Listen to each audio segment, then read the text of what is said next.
Sweet Spot is a member of the Mice Chat Podcast Network. MicePod.com.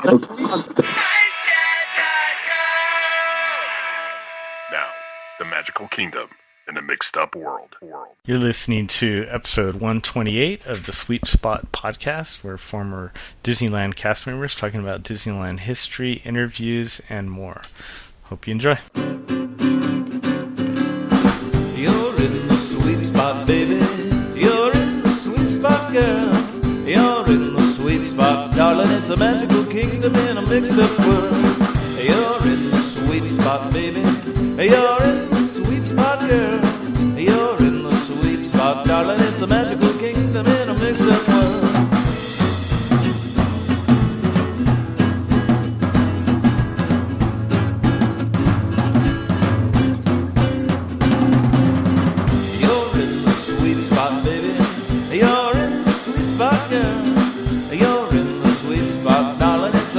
Kingdom in a mixed up world. It's a magical kingdom in a mixed up world. It's a magical kingdom in a mixed up world.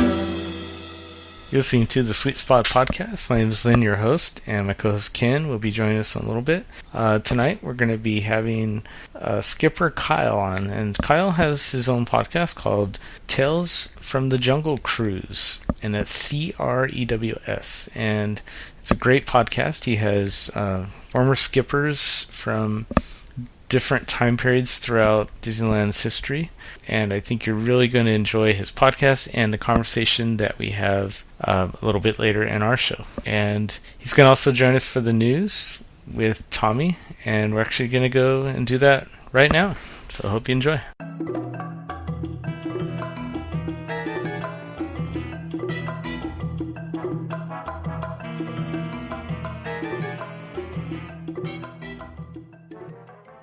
Hey, Tommy. Yes, sir. What's cooking? Disneyland is cooking because it's really hot. Really? Boy, is it hot. Isn't it hot, Ken? Oh, how hot is it? It's so hot that we're inside our houses with the air conditioning on. That's how hot it is. Wow. Yeah, it's days like this where I just would shake my head when I'd see people buy popcorn, and then they would want to put more salt on it. I'm yeah. Like, what? Yeah, exactly. Are you kidding me? Exactly. Yeah. Well, all this hot weather is caused by what we have here in Los Angeles in Southern California, which is the Santa Ana winds. And the high winds have shuttered Disneyland resort rides. Did you know that? Yes, they couldn't run the Skyway. That's right. The Skyway could not be run. That's right. Well, strong, hot Santa Ana wind gusts blew through Southern California late this week, forcing the closure of a few attractions at the Disneyland Resort. At DCA, they closed Silly Symphony Swings, the Golden Zephyr, and Lynn's favorite, Jumpin' Jellyfish. Yeah, but the Golden Zephyr, as part of that attraction, if a duck passes gas at the direction of that ride, they shut it down. I mean, I think it has like a 10-mile-an-hour wind that'll actually bring that attraction down. Yeah, I think I've been on it about 4 times in my entire life, and it's always like, oh, it's open, let's go ride it. That's the only time we've been able to ride it. Four more times than I've been on it. So there you go. Yeah. Still haven't gotten on that Jumpin' Jellyfish yet. I don't know. Anyway, they also cordoned off the Mad Tea Party area and access to the Monsters, Inc. attraction because of all the temporary rigging at the in that area. So, because the Mad Tea Party has just all that lights and right. rigging for the lights, rigging for the stage and speakers and those hanging lanterns and things like that. So anyway, so they just closed off that area, so they don't want something to fall down and hit somebody. And then over at Disneyland, they closed down the horse-drawn streetcar attraction, and the maintenance workers also took down the hanging flower plants from all the light fixtures on Main Street and the hub area as well, so they wouldn't blow off and hurt somebody. Wow, that's different. It's always good to get the horses out of the way. That was always a benefit when we were working on Main Street, to not have the horses out. I hear it's because the pixie dust was blowing in their eyes. Is that why? Yeah, is that why? Why do they do that?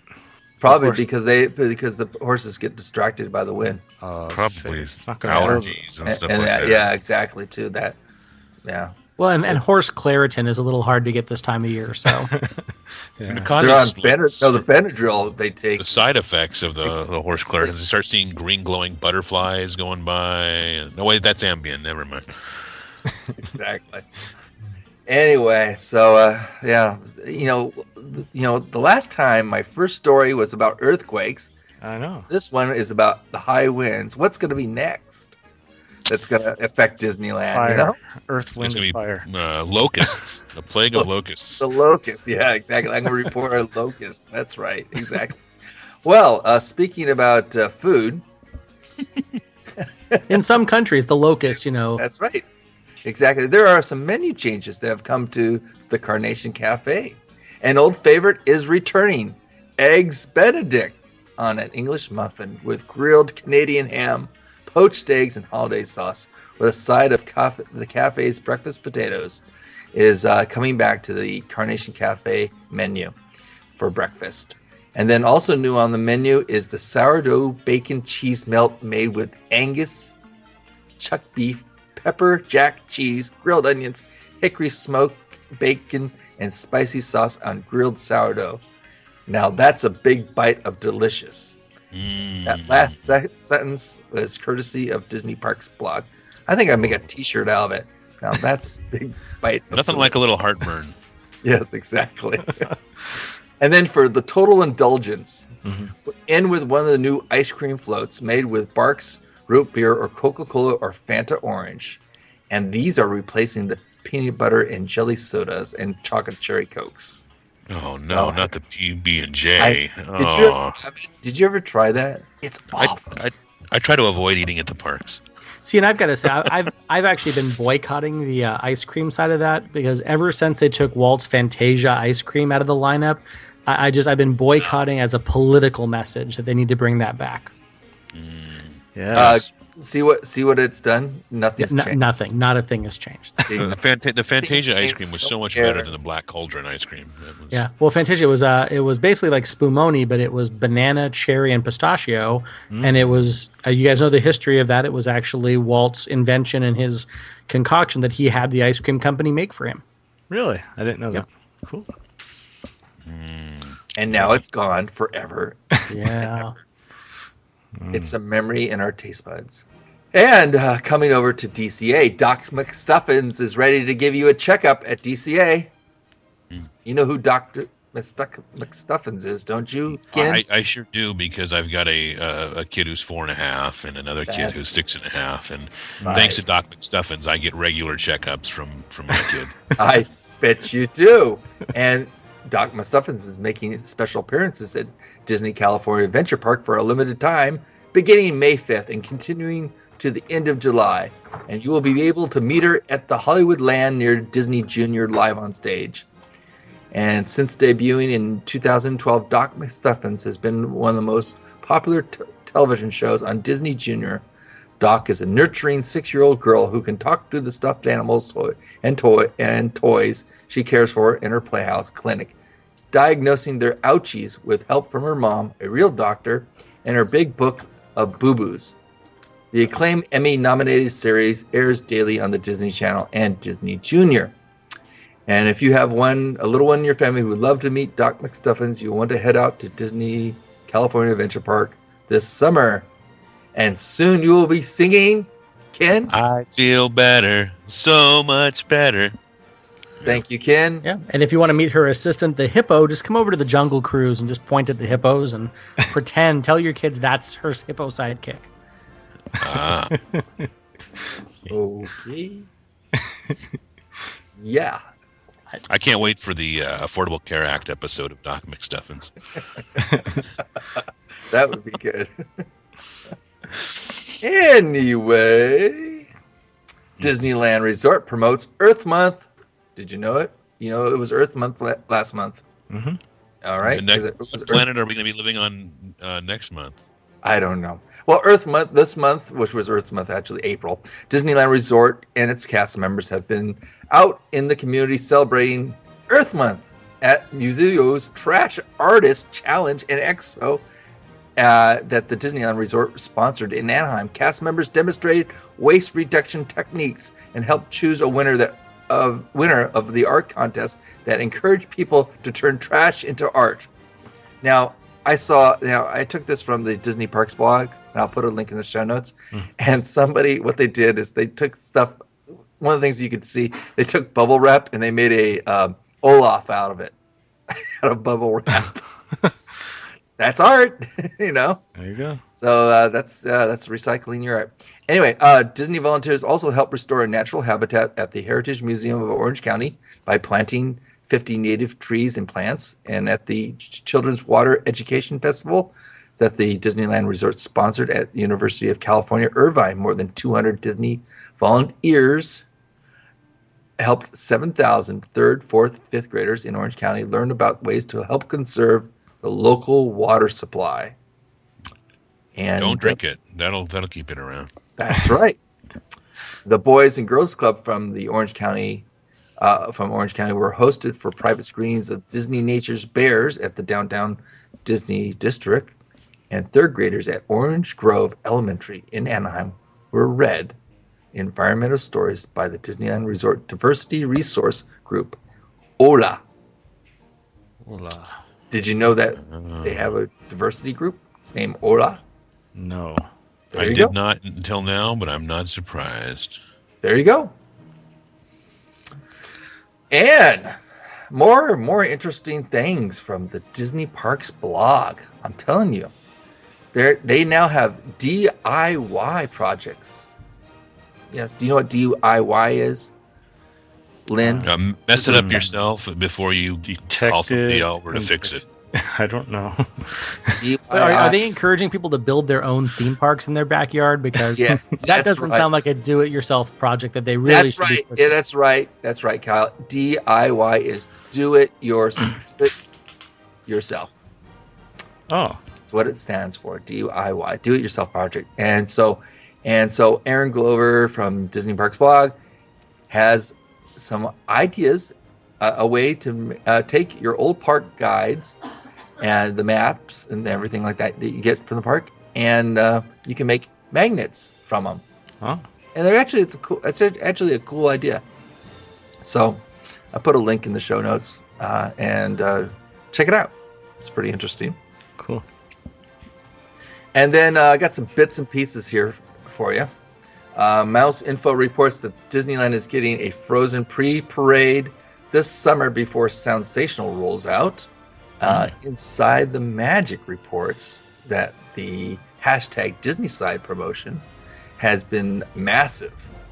25 million plus users on the park blog side, 12 million plus YouTube views, and many more millions on other social media platforms. That's pretty interesting. You would not think that they would have that type of reach, but that's pretty amazing to have that sort of reach on your, especially on the parks blog. 25 million. Wow. Yeah, that's huge. I got some ride closures, some attraction closures for you right now. This is a lot for this time of year. Pirates of the Caribbean, Indiana Jones Adventure, It's a Small World, Gadgets Go Coaster, Alice in Wonderland, Finding Nemo Submarine Voyage, Grizzly River Run, The Little Mermaid, and the Blue Sky Cellar are all closed for refurbishment right now. Wow. Yeah. And you're paying how much to get in? And the Skyway. Yeah, and the Skyway. Skyway is closed because of the wind. Yes, that's right. So the wind also closed the People Mover. I know. It's tragic. And that's too bad. That's a lot of. I was talking to a lot of rides. To a student at our school today, and she's going to Disneyland for the first time. She's like 14 or something, and so I was telling her all these. Oh, you gotta go this, and then I said, wait a minute, let me look up the refurbs, and I saw that, and I'm like, whoa. You're like, save your money, kid. Yeah. Without getting too deep into it, but part of the reason why all the refurbs stack like this is because they've got so many people coming into what used to be the off season, there really is no off season anymore. So they have a really limited window of time that they can get a lot of these refurbs done before they get, coming out of the spring break season, going into the summer season, or coming out of the winter season before spring break. It's the only time they can do those refurbs. That's true. They got to pick something, and so this is probably makes sense. Yeah, and finally, for my bits and pieces, Mickey and the Magical Map is dark through May 17th. That's great. I've always wanted that show to be a lot darker and a lot more suspenseful. Have a little more of an adult element to it. It goes back to the more lighthearted version on the 17th. No. Okay. No, dark means it's closed. It's a theater term meaning that it's closed. That's a shame. Finally, this week in Disneyland history, on May 2nd, 2006, at 9:02 a.m. exactly, Disneyland welcomed a 12-year-old Emily Mason of Colorado Springs, Colorado, as the honorary 2 billionth guest to visit a Disney park. Emily was presented with a giant golden key and a lifetime pass to all 11 Disney parks around the world. Wow. What a lucky duck, huh? Yeah. And my tweet of the week is from Stitch Kingdom. And he writes, in a special crossover episode of Doc McStuffins titled Big Book of Naboo Boo-Boos, a Jar Jar action figure is broken and nobody cares. That's a conceptual joke. I think that's a better joke written than read. I thought I read it pretty well. You read it well. I just think the joke is a very conceptual. Yes, but the delivery was good. Oh, delivery was great. It was awesome. I had a big book of boo-boos when I was a kid, but my mom found it and took it away. Well, that was I had those pictures in it that was not supposed to be seen by you, right? Mm-hmm. So then there's the rails, and then there's coming off of them. That's right. Like when the Jungle Cruise boat goes off the rails. There's no rails on the Jungle Cruise. What are you talking about? That is skilled navigation on part of the Jungle Cruise, Skipper. Yeah, foot pedals, and it's an amazing feat of engineering. Yes, absolutely. Got to keep that magic there. Magic. Anyway, Doc McStuffins and Jar Jar, and there you go. I wonder if Jar Jar would show up to DCA. We have breaking news from the see. I thought something was going wrong with my kid. She just lost another tooth.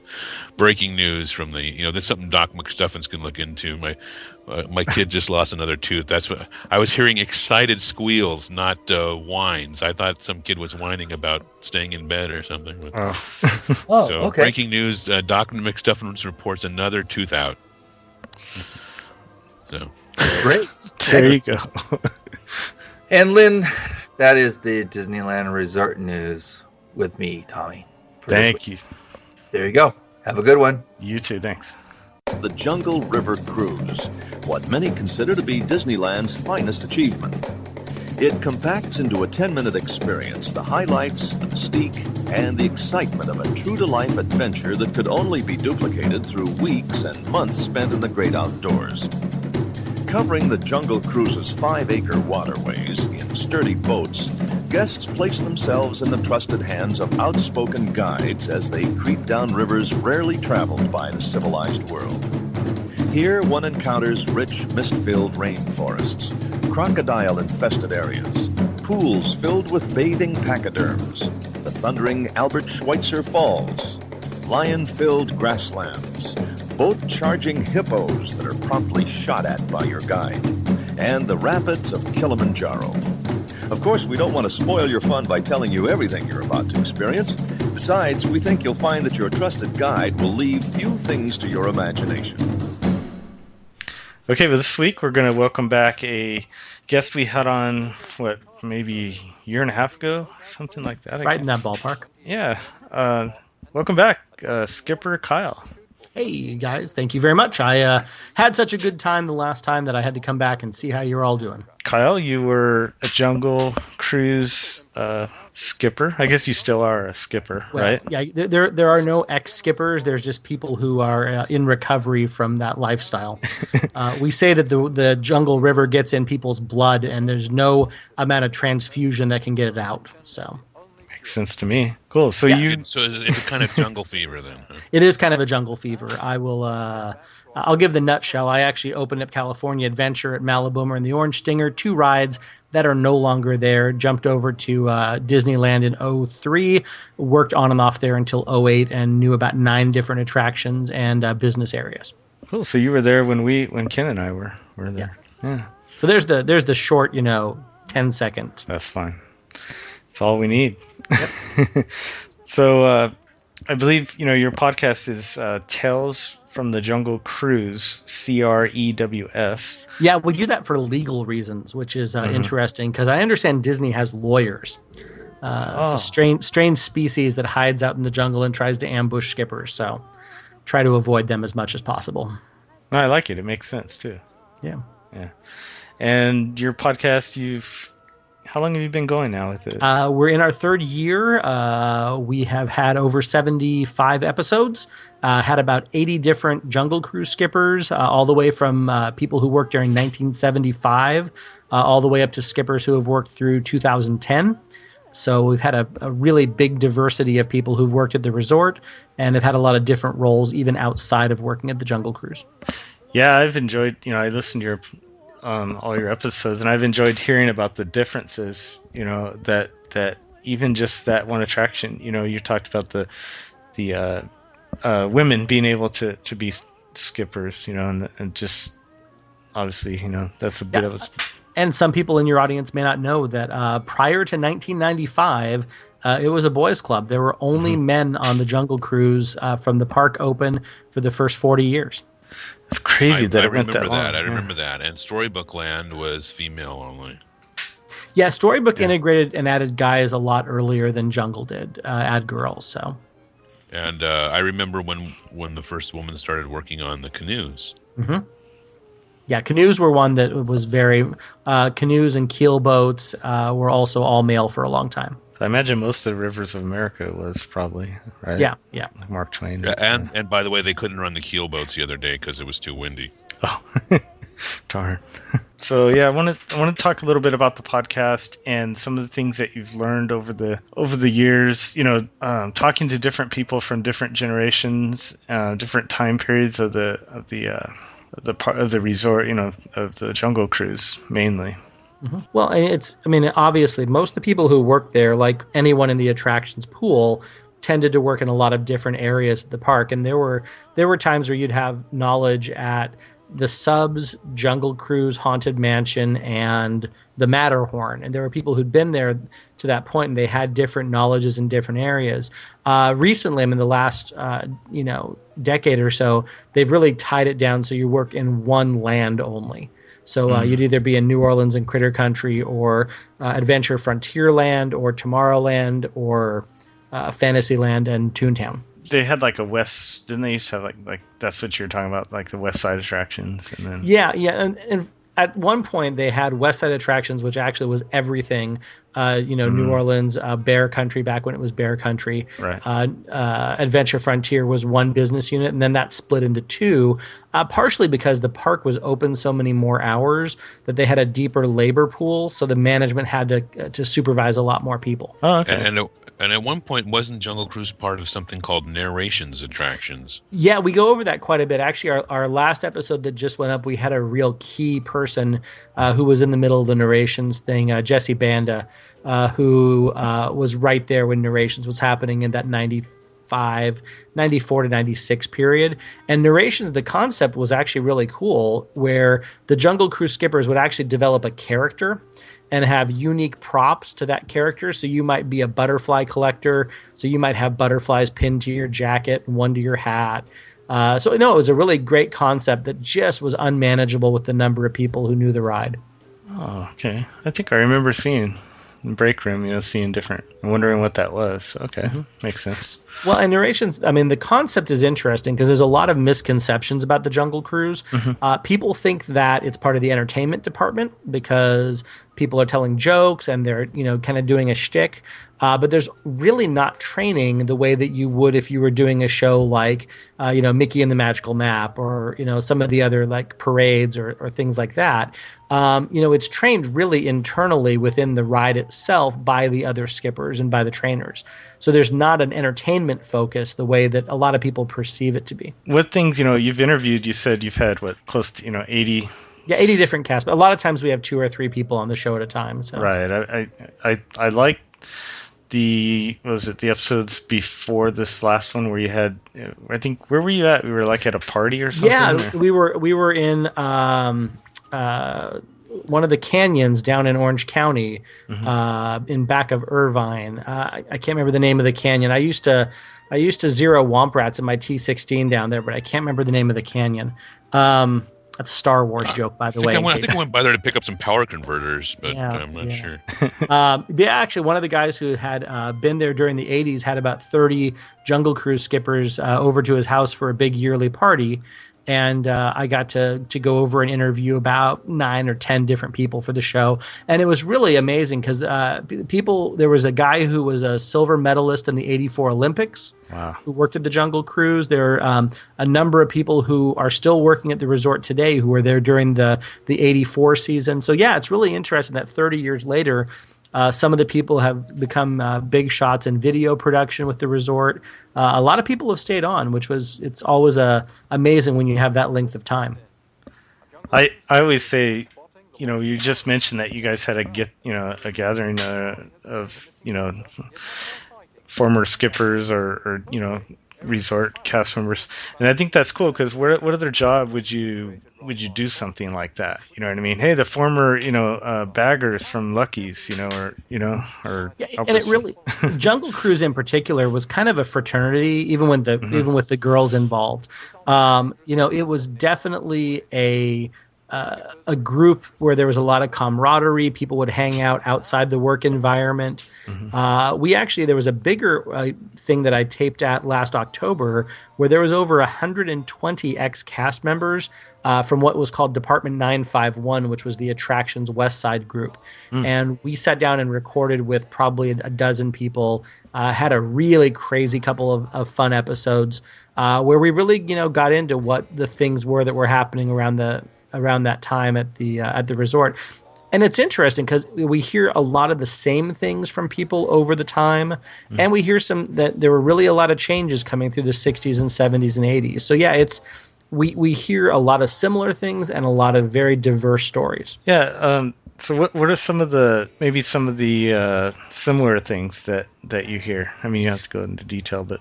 Well, I mean, obviously, a lot of people are coming in for college jobs. So, right. As people are coming in, to some people, it's just a summer job. But, you're working with a lot of people your age. So it's a very, very much a dating environment, much as everyone would like to say, don't date Disney. But that was a big thing that when we got trained was our trainers on the attraction would say, look, we're going to tell you to do it and you're going to totally ignore us. But, at least don't date your same attraction because you don't want to work with someone after a breakup. Yeah. Because you're seeing the same people. Because when we were doing overtime, we would have 55 hours a week on that attraction. And we'd see the same people every single day. But yeah, I think, people came in that college mentality.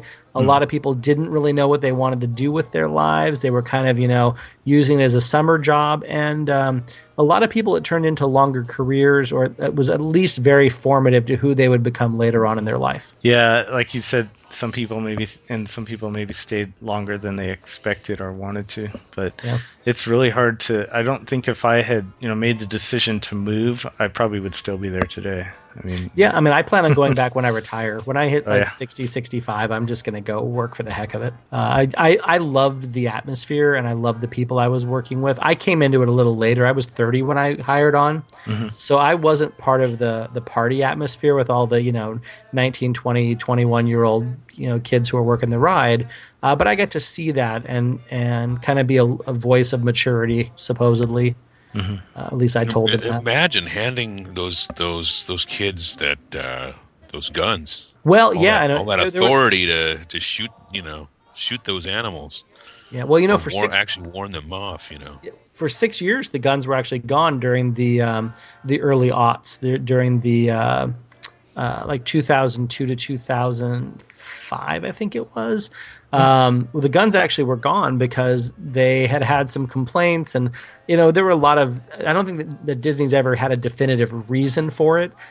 We joke that it was PETA, the People for the Ethical Treatment of Animatronics. They didn't like us shooting fake guns at fake animals in a fake jungle while we were cashing fake paychecks. So, but yeah, no, I think a lot of people would come into the attraction, and Jungle Cruise on the casting side, when people come in to casting, is the number one thing that's requested when people sit down with an interviewer. People asking for Jungle Cruise is the number one attraction that's specified from casting. I bet. And do you guys know what number 2 is? I know you might know, Link, because you've heard the show, but we talked about it a couple times. I forgot. Well, people might request to be a universal tram operator, not realizing that that's not the same thing it is. Or to work on the sky buckets or rocket rods. That's right. Yeah, to I don't hammer know. that joke into the ground. They want to be in light magic. Yeah. No, actually, it's the Haunted Mansion. Yeah, I was just gonna say Haunted Mansion. Heavily requested, which I think it's the tuxedos. Yeah, it has to be. Well, and the whole people emo, like wearing those on a really hot day, Yeah.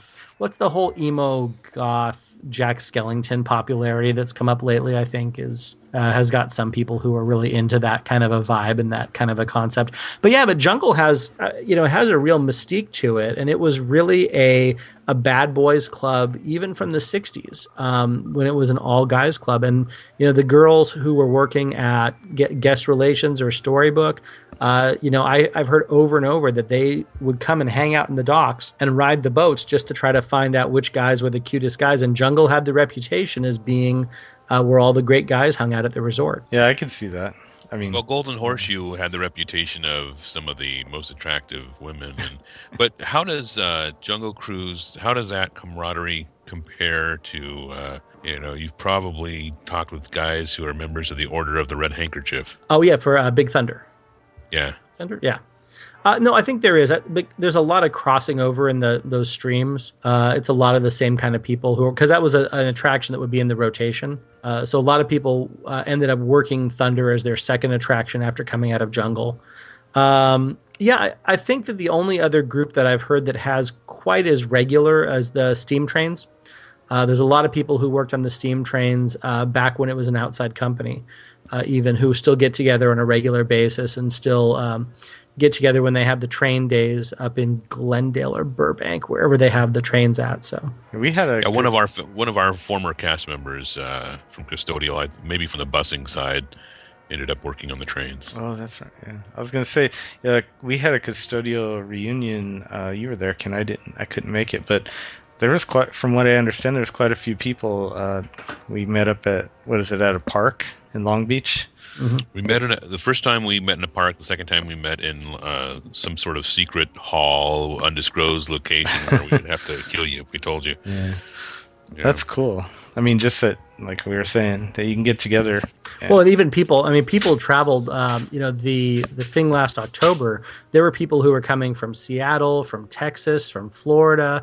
I mean, there were people coming from all over the country to get together with 100 of their closest friends from the late 80s, early 90s. So it really has held up as a very strong social group. And I know that there's elements of that all the way through the resort, because as a job that's very formative in the lives of the employees, Disney was really unlike any other type of job where you really combined almost being in show business a little bit, regardless of what role you played within the resort. It kind of gave you a little bit of taste of that performing kind of a mentality. But yeah, no, it definitely, people clumped together and they've stayed together as friends, and a lot of people got married, to their partners from having met them at Disney. So yeah, it's exciting to talk to people and kind of see what their unique life shaping experiences were when they were working at the resort. What were some of the things you interviewed people? What were some of the things that surprised you that they told you? Well, it's a wide one. It's interesting that when I started talking to people from like 74, 75, or from like the early 80s, you know, my brain, because I'm chatting with these people and they're a couple, you know, 10, 20 years older than I am. Mm-hmm. And I'm expecting to hear, you know, oh, it was like this and it was so different. You know, the training process, the way that the camaraderie was, the way they interacted with the guests has been consistent at the park really since the day it opened. But you know, from my experience hearing it, from people from the 60s and on have all told me in almost the exact same words what their training and what their view of working at the resort was. It's been very consistent all the way through the history of the park. Oh, it's interesting. Yeah, because I was expecting to hear different things. Obviously, technology has changed it quite a bit. Mm-hmm. You know, now all the cast members, you know, sneak peeks at their phones and run backstage and update Facebook. And I think it was probably a more social experience in the past when that wasn't happening, because I think people would have clustered together a little bit more. But yeah, no, it was definitely very similar from that regard. The big differences are really where I think I try to focus on and hear and, you know, and see what was the real stark disparities between the different generations. Oh, okay. Because I mean, it's the biggest part of that really is that Disney was because if you think about what, you know, the country was going through in the 60s with the civil rights movement, for example, mm-hmm. and you had a park that Disney was a little bit ahead of its time in hiring people of different nationalities and having them be on display for everyone to come through and see, because Disney was a very global company.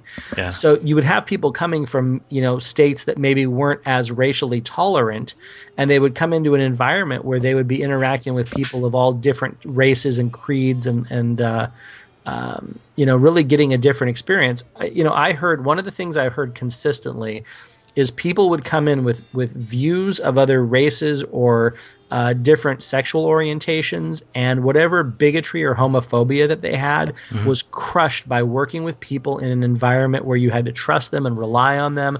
And people just realized that we're all, you know, we all have the same kind of core to our being, and it's not like people are that different. So people are people.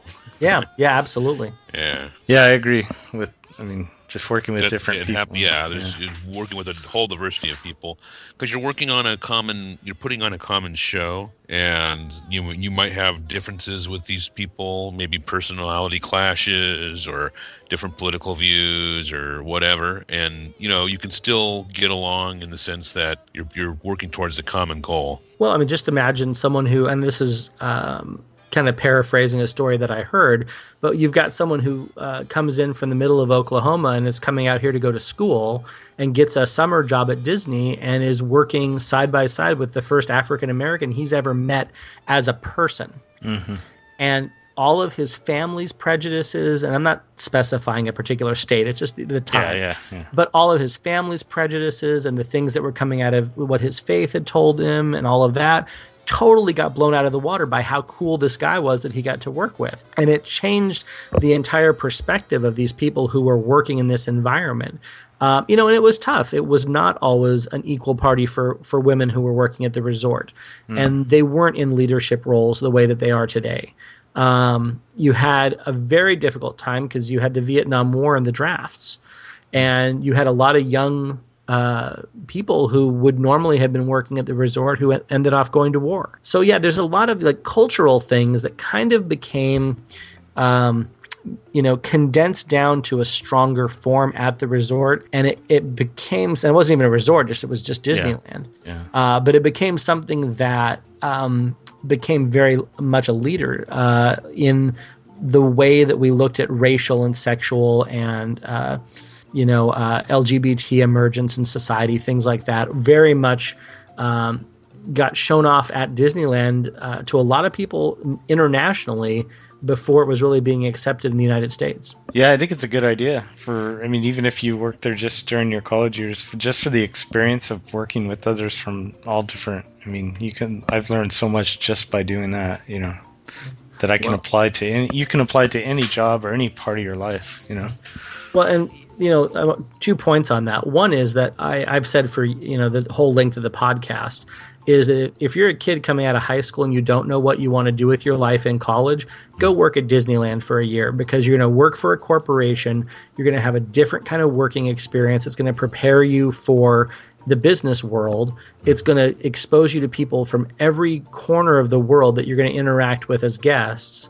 It really is an eye-opener for people who maybe don't have a clear focus when they're coming out of the school side of things. That's true. And you mentioned just the different people coming from all over the world, the guests, and never really thought about that, but I forgot, that you run across so many people have so many, they have different cultures, religions, things that we aren't aware of. We would find people, praying backstage, or just different things. Gaelic call to prayer for the Muslims that are working at the resort. Yeah.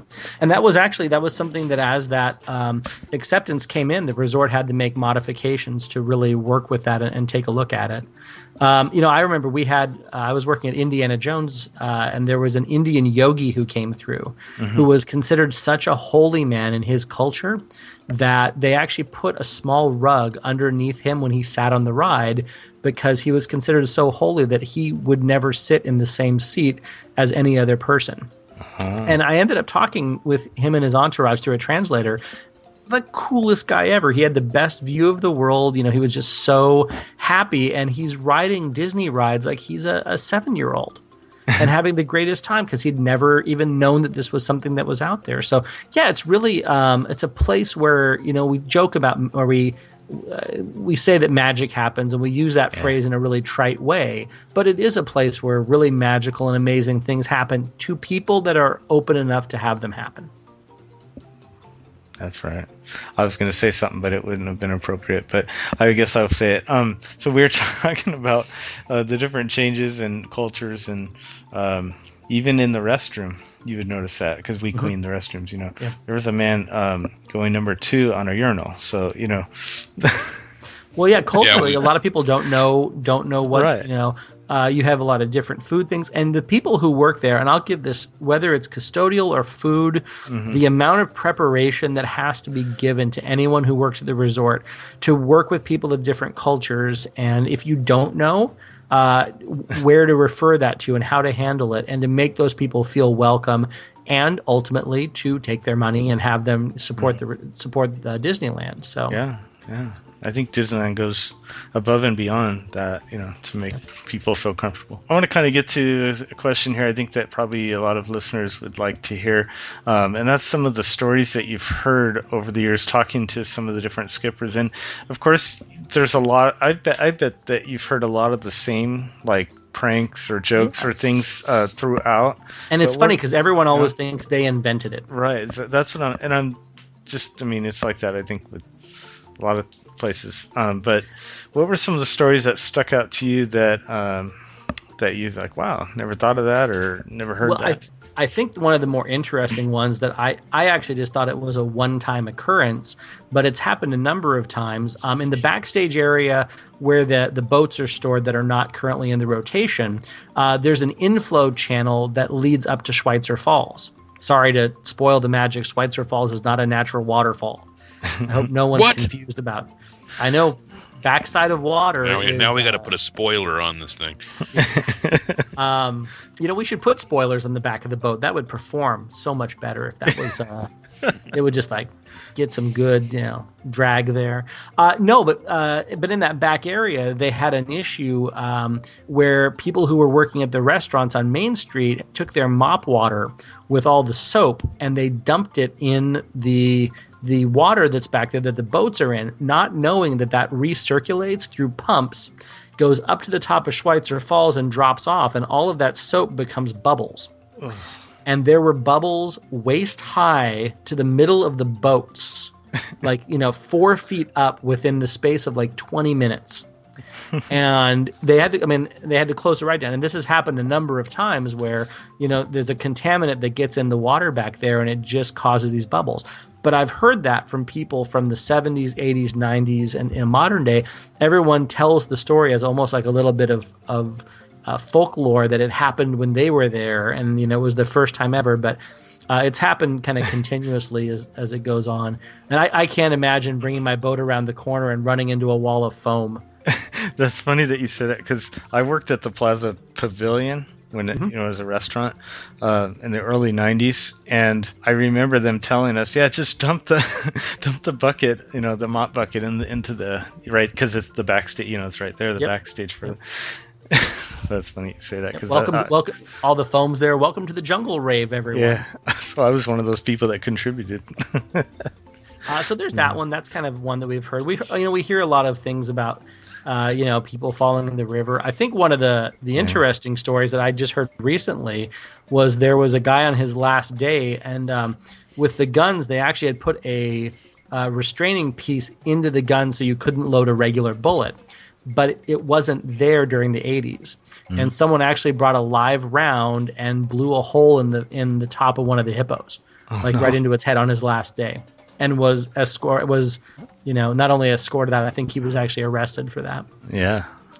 There's a video that's out there that probably no one will ever see of a skipper on his last day stripping his shirt off, jumping into the river, jumping on the back of one of the hippos and stabbing it with a rubber knife.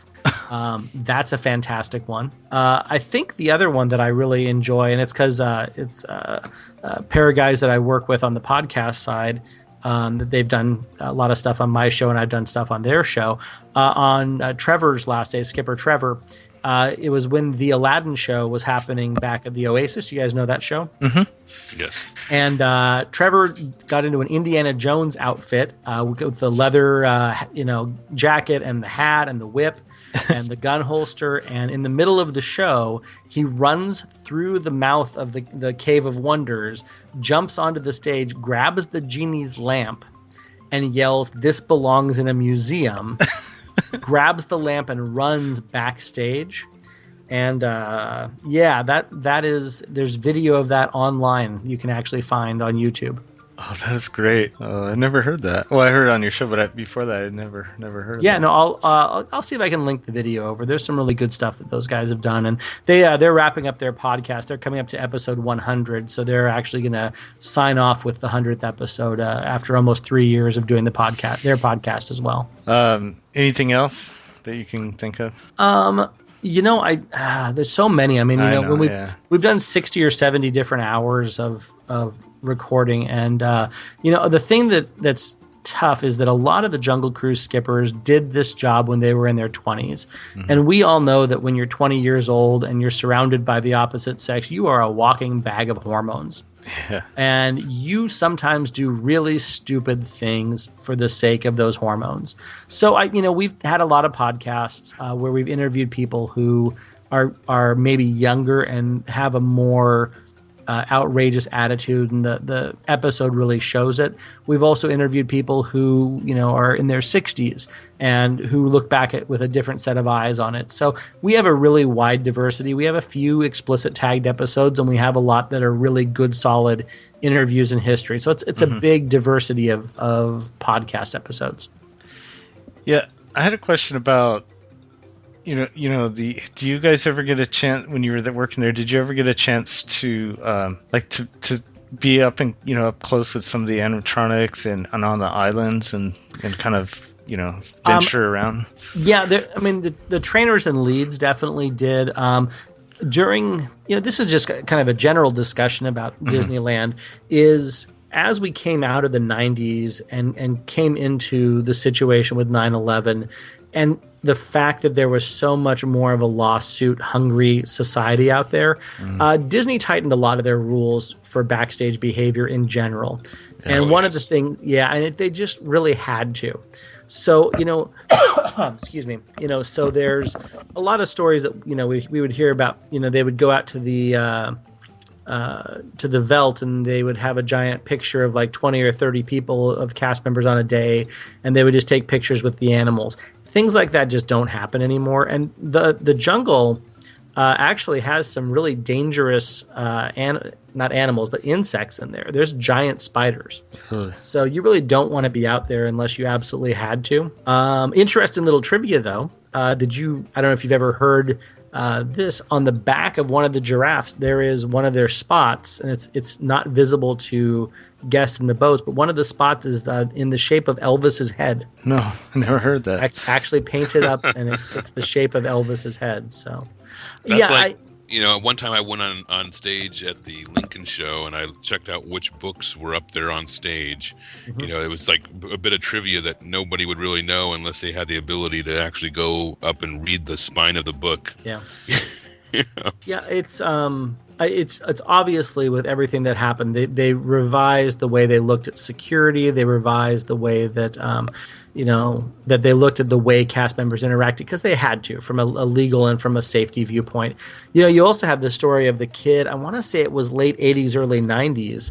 A lot of people, I guess, what had happened is in the restaurants and stores, they were noticing that there were things missing that had been there the night before.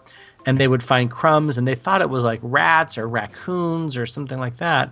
And after like 3 or 4 months of this happening, they checked the security cameras, and it turns out that there was a kid who was homeless who had gone out to where the Indian camp is out on the river and was living during the daytime in the teepees, and at night would come and sneak into the park after the park had closed and steal food.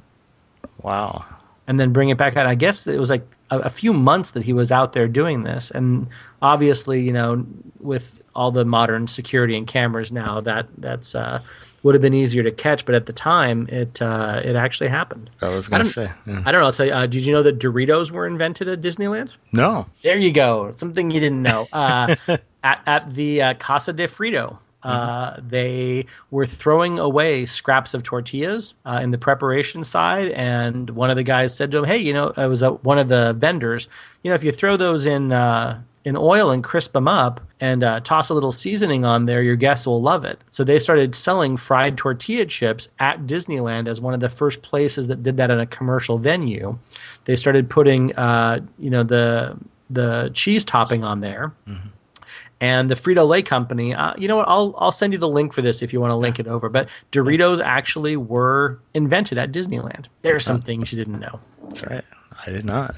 You have any questions for Kyle, Ken? I think you've been doing a really good job of asking them. Oh, I have. I mean, I think it has changed over the years. With there were things 9/11 and the resort expansion made it the strike, a lot harder. The union strike in '84 was a big one. But the late '90s, early 2000s did change a lot because of 9/11 and because of the rise of social networking and cell phone, pictures and stuff like that. And people wanting to know about what was going on behind the scenes. I think that Dave Koenig's book, the Mouse Tales books, made a huge impact on the way that people perceived the park, because they got to hear stories for the first time about what was going on behind the scenes, and it pulled a little bit of the veil up. And then as soon as the internet hits, anyone can find out anything at any time. It changes the way the company looks at their marketing and has them reach out in a little bit different way to people. Yeah, I think they're pretty cautious on, everyone carries a camera now, Yeah. Well, and there's pretty strict rules about those things. That's, it's if they catch you photographing something and it's tied back to you that you shouldn't be putting out there on media, they're pretty aggressive about it, from what I understand. And good for them. Yeah. Protect the magic. Yeah. And for our safety at times, it could be. Oh yeah, absolutely. For. All right. Well, wow, I think we've been talking here for a while. I think that's a good 40 minutes. I think we could definitely do this again and have more to talk about. We talk about things like the change in the LGBT community coming out of Disneyland, and how they weren't. Everyone has this perception that Disney was a very gay-friendly company, and they were not. At least through the 80s, very, very. You couldn't get put into a management role if you were openly gay. And there were changes that came out in the 90s that were different. We have a great episode with one of the pioneers in the LGBT legal community, who was the mayor of West Hollywood for 3 terms, and get into great things that happened there. It's really kind of a big macrocosm of what all the Disney experiences are for everyone. And people just get to give their oral histories and do it. But it's a really amazing to hear, that everyone has the same experience and yet a different experience at the same time. It's kind of a weird, Schrodinger's job kind of a concept. Yeah. No, I know what you mean. how can people find? Obviously, you have a website, right? Yeah, absolutely. We're over on Podbean. It's Jungle Cruise, CREWS.podbean.com. We're on Facebook, facebook.com/Jungle Cruise, CREWS. We're also on iTunes, and you can just search either Jungle Cruise or Skipcast over on iTunes, and that's easy because you can just subscribe there. And we're also on Stitcher. You guys are on Stitcher, right? Yeah. Yeah, Stitcher's a great service. I love Stitcher Radio. Oh, yeah. Really easy to manage all of your favorite podcasts. But yeah, no, we love new listeners, and we love telling this story to a whole different, diverse group of people. And whether you worked in custodial or attractions, or whether you're someone who's never worked at the resort but just loves hearing good Disney stories, I think that we fill a fun niche. We're a little maybe a little more risque than some of we have moments where we're not afraid to push the boundaries of telling interesting stories. So it's a little bit more of an adult kind of a thing. I don't think kids really would get what we're doing, but it's definitely it's been interesting for me, and it's changed the way that I look at the people that I worked with and the way I look at the resort in general. Well, Yeah. the Disney guest experience is rated G or PG, but really being a cast member, it can get a little bit more adult in not necessarily in sexual themes, but certainly sometimes. Definitely but also, sometimes. But We have a sometimes. few. But there's also just real life issues. People have real problems, or there is some sort of scary thing that happens. That's part of the experience of being a cast member, including being a Jungle Cruise skipper. Well, we have a couple episodes where we talk in depth about the fatality that happened on Big Thunder Mountain Railroad, the Columbia incident with the cleat that came out and killed the guest. I mean, we're not shy about delving into some of those things. But yeah, and that's the stuff that unifies people, and that's why the people who work in the attractions and at the Jungle Cruise are such a tight-knit group of people, because they're experiencing all that together. Our very first episode was horrible audio quality. We didn't know what we were doing. But one of the great stories that came out of that is we were talking about 9/11. And when everyone found out that the resort was closed that day and all the shifts had been canceled, the first thing everyone did at the Jungle Cruise was call their family and to call their Jungle Cruise compatriots and to make sure everyone was okay. And when you are in a group of 50 or 60, 70 people and everyone's calling everyone else just to make sure that everyone's safe and okay, that's a pretty powerful statement about what that community is like. Yeah. I just 9/11. I think Ken was there too during that time. I remember my shift was canceled that morning and I didn't go in, but then the following day I did, and they had a ceremony at Town Square, and that was probably one of the quietest, even in the middle of the night, that I've ever heard. It on Main Street, and probably one of the most somber, just touching moment. Yeah, I worked the next day, and it was powerful. It was frustrating for me because they had changed the answering machine to the casting number for the area that I was working in, and it took them almost 3 months to change it back. So every time you called and it went to voicemail, you would hear the message that Disneyland is closed because of a terrorist attack or because of an incident, whatever they said it at the time. Yeah. And they finally changed it. I guess someone caught on to the fact that it was that. But yeah, no, it was powerful. I mean, it changed the whole game for Disney. And I actually think that it's one of the reasons why people are very critical of California Adventures, because it didn't have the depth of attractions and it didn't have what people were expecting out of the gate. But when you look at the fact that in its first year there was a major event like that that dropped tourism numbers by 30 or 40% for a few years, I mean, it really put a giant hold on people's pocketbooks. Yeah, and people were not traveling. People were not coming to the resort. I remember that they had. I mean, that for a while, California Adventure was open like 12 to 6. Yeah, I remember. I mean, because there was just no one coming, and tourism had dried up so much after the attacks. So yeah, but it's there's just a giant ton of stories. There's no even if I interview 200 episodes worth. We're going to hear different stories every single time, and it's great to have that oral history the same way you guys get, the perspective from your side and from your guests about what their oral history is as well. Sure. Every cast member that's ever worked there has their own story. Yeah. And we didn't want them to get lost. We wanted to have everything recorded for history. So, when the 100th anniversary of Disneyland comes around, people can go on their neural internet and, download episodes and hear about what it was like in 75. Yeah, that's part of the reason I started the podcast was just to document history and even to interview some of these, been so lucky to have some people like, Rolly Crump and Bob Garner. I still can't believe it. But for those guys, that worked with Walt Disney, there's going to be a time very soon that we're not going to have anyone that ever, worked. Yeah, the Club 55 people are shrinking. There's a great page on Facebook called cast members. Let me get the exact name here. Disney friends who have passed our way. Oh yes, and it's a fantastic. We actually have the guy who runs the page on the podcast. He's a Jungle Cruise skipper, and he's got a couple thousand members, and it's a great place that cast members come to memorialize and celebrate the lives of people that they worked with. And you see when these people who worked in 55 with Walt pass away, the giant swelling of emotion for these people who in some cases worked at the park for 40 years or longer, who really made a difference in the lives around them and in what we see Disneyland as being. So yeah, it's amazing. Everyone's got a great story, and it's just a matter of spending the time and putting it out there. So, you guys do it from your viewpoint. We do it from ours. It's a fantastic thing.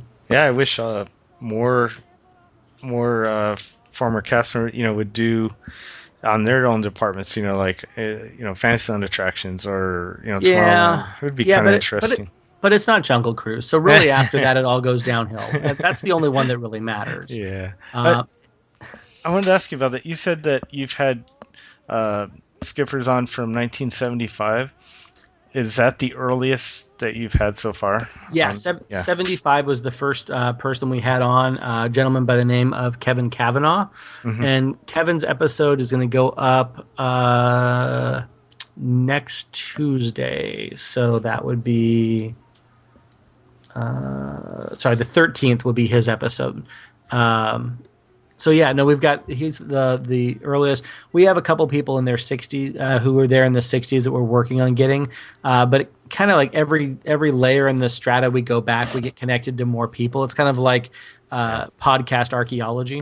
Oh, I can see you can find someone in the mid 70s, and they probably know someone that started there in 68, and then it just worked its way back. So.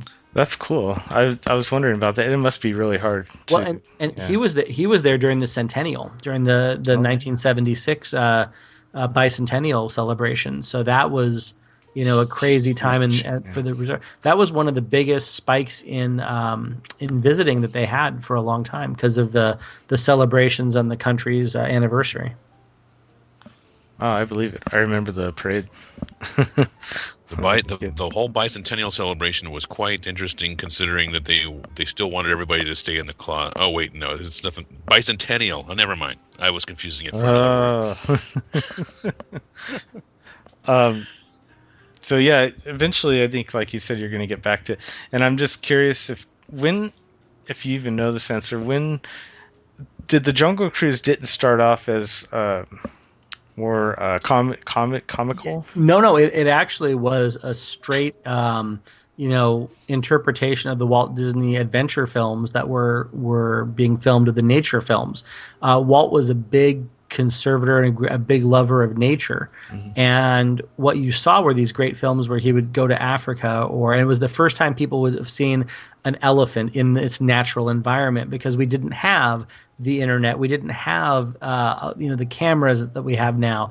So there's a different type of broadcasting that they were able to do.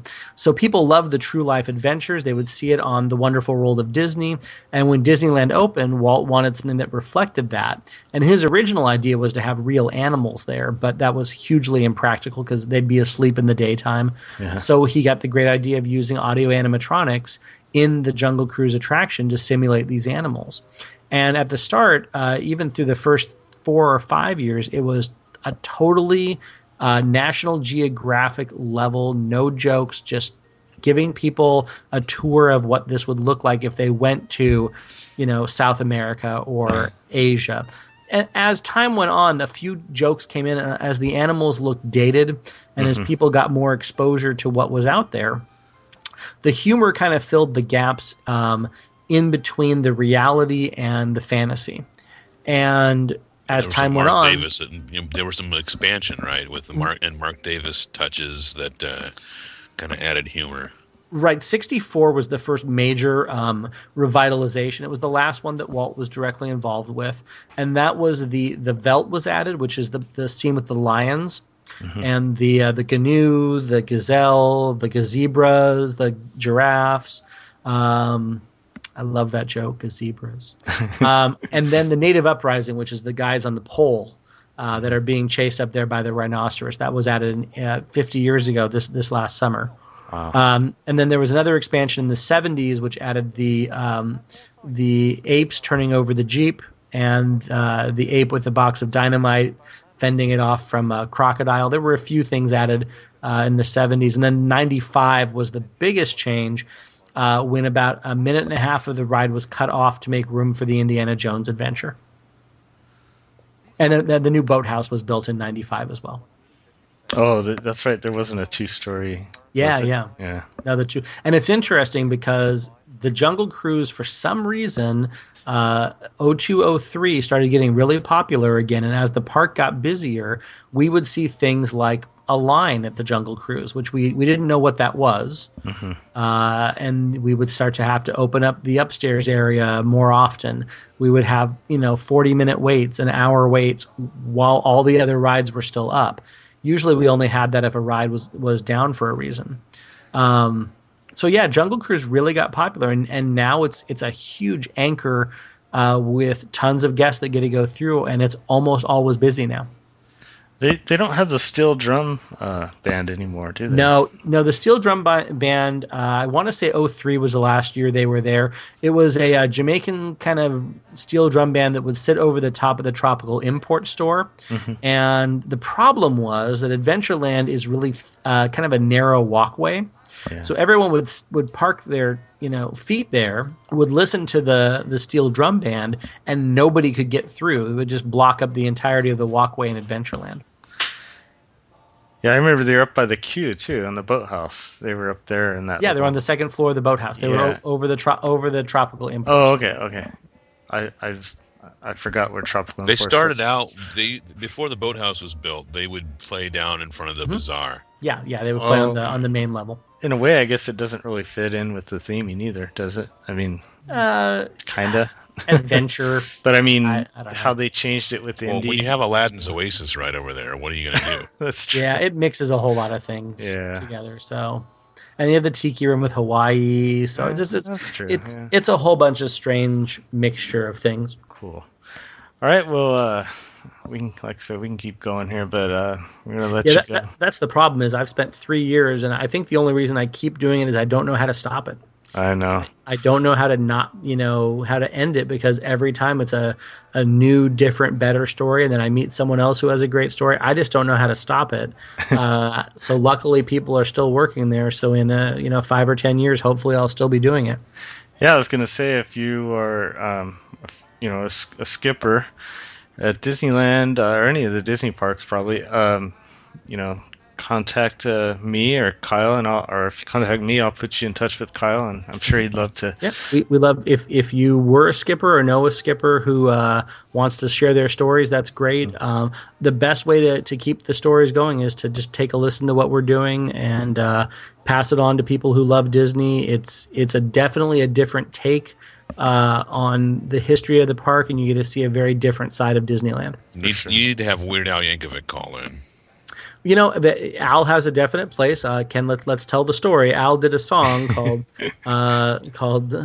Skipper Dan, and animated it. And I actually know a couple of the skippers who Al rowed their boat, who they believe that they were partially an inspiration for that song. So.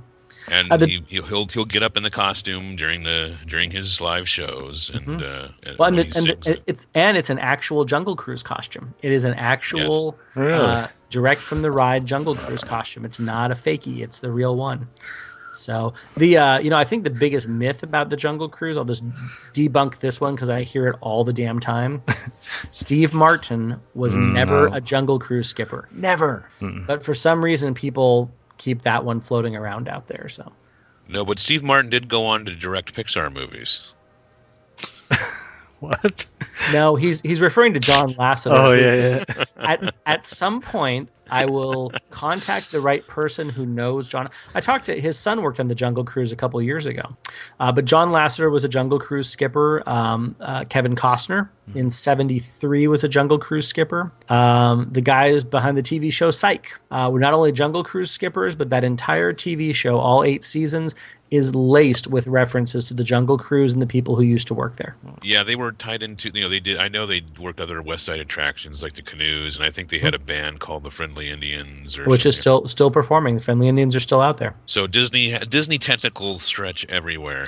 As we say, it is a small freaking world. All right, I like that. Except that It's a Small World is down for rehab. So so it's not a small world right now, but in a global sense. Cool, guys. Thanks. I as always, thanks for help with promotion and letting other people know about it. We're happy to do the same for you. We just love telling stories and bad jokes, and Disney, the Jungle Cruise has influenced more bad dad humor than I think any other part of popular culture with our stupid puns. So we love keeping it out there. Great. Well, thanks, Kyle, from Tales from the Jungle Cruise podcast. Thanks, guys. As we say on our podcast, Kungaloosh. Okay, well, that concludes episode 128. I want to thank Skipper Kyle for coming on our show again. I really appreciated him coming on and loved all the stories, and I hope you did too.